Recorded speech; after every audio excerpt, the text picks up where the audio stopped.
Hey guys, welcome back to the another vlog. 2 days నుంచి అసలు వీడియోసే చేయలేదు, ఎందుకంటే హెల్త్ బాగాలేదు. బ్యాకప్లో ఉన్నవి అప్లోడ్ చేసేసిన. మార్నింగ్ 9కి పడుకుంటే ఇప్పుడు లేచిన. హెల్త్ అసలు బాగాలేదు. మా మమ్మీ వచ్చి లేపింది, అది కూడా ఇప్పుడైతే పర్లేదు, కొంచెం బాగానే ఉన్నా. నా మొహాన్ని అన్నం పడేసింది తినరా అని చెప్పేసి ఇక తినడం స్టార్ట్ చేసిన.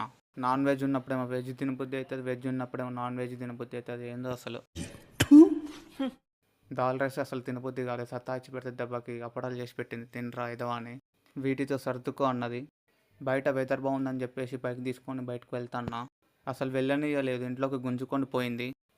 నన్ను తిట్టుకుంటూ గేట్ పెట్టేసి నన్ను ఇంట్లోకి తీసుకొని వెళ్తుంది. మా తమ్ముడైతే దున్నబడినట్టు బండిండు. స్టీల్ ప్లేట్ తీసుకొని కింద ఎత్తేసిన లేసాడని చెప్పేసి అసలు లేవని కూడా లేవలే. సెకండ్ టైం అయితే ఇంకా హెవీగా ఎత్తేసిన, అసలు లేవని కూడా లేవలే. మీరే చూడండి, అది పోయి ఎక్కడో పడ్డది. గిన్న శబ్దానికి లేవనాడు. ఒకే ఒక ఫోన్ రింగ్ టోన్తో లేచిండు.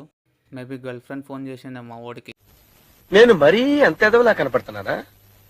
ఓ మాదిరిగా కూడా కనపడలేదా? టెర్రస్ పైకి వెళ్దామంటే వర్షం మాత్రం గట్టిగానే పడుతుంది ఇక్కడ. అయినా మనం ఆగుతాం, ఎమ్మటే ఉరికొచ్చిన టెర్రస్ పైకి. మొన్న ఒక అమ్మాయిని చూసినా అని చెప్పినా కదా, అమ్మాయి కోసం వచ్చిన. ఏం మాట్లాడుతున్నావురా? నరాలు కట్ అయిపోయింది. ఒక 1 hour అయితే వాకింగ్ చేసిన ఓపికతో. ఈవినింగ్కి అయితే పర్లేదు, కొంచెం హెల్త్ అయితే సెట్ అయిపోయింది. ప్లీజ్ మన ఛానల్ని సబ్స్క్రైబ్ చేసుకోండి. రోజుకి కనీసం 2-3 షార్ట్స్ పెడుతున్నా. మీ ఫ్రెండ్స్కి రిలేటివ్స్కి షేర్ చేయండి మన ఛానల్ని. కంటెంట్ కూడా ఎలా చేయాలో మీరే కామెంట్ చేయండి. గాలి మాత్రం ఏమో స్పీడ్ మీద వస్తుంది, ఎగిరిపోయేటట్టు ఉన్న టెర్రస్ మీద.